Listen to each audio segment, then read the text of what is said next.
a flexible process conducted confidentially in which a neutral person actively assists parties in working towards a negotiated agreement of a dispute with the parties in ultimate control of the decision to settle and the terms of the resolution.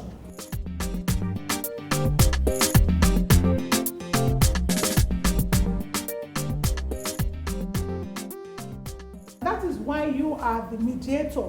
You know, in all that is happening, the mediator still has to keep a good eye on all that is happening and know when things are getting out of hand, when people are getting ready to box each other. The mediator must be a person of very, very strong character. He has to be a strong character and he has to be calm, because in mediation there are a lot of tempers flying.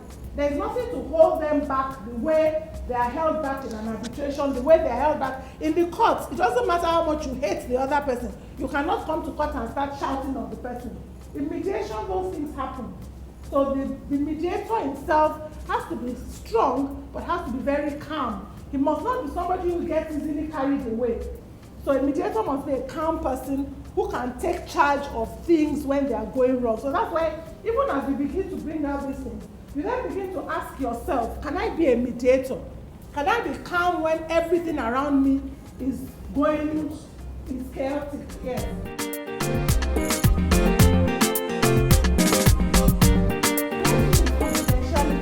Confidentiality is a very core component of mediation, because with mediation people tell you a lot of things, and the only reason they will tell you is that they have confidence that everything that is going on is confidential.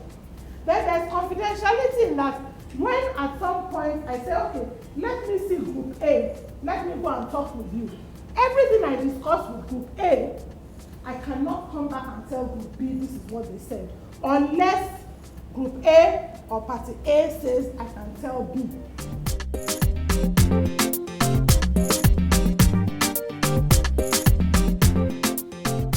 Many times we assume that we know what they want, we assume we know their needs, we assume we know what is making them angry, and once you assume that, you don't even dig deep, you just think that you know it.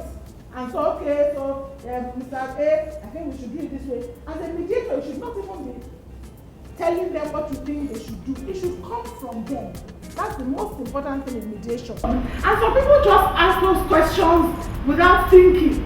The mediator has to be thinking all the time. He cannot afford to be spontaneous and just ask questions, just make comments. He will get into trouble. Because it's very difficult to get people to talk.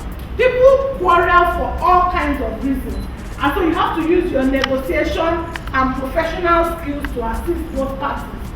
You help them to widen their perspectives and see things from a different angle. I can take that award to Canada to enforce what happens in such situation in mediation. You can take it anyway, it's a contract. It's just that you have to go to a court.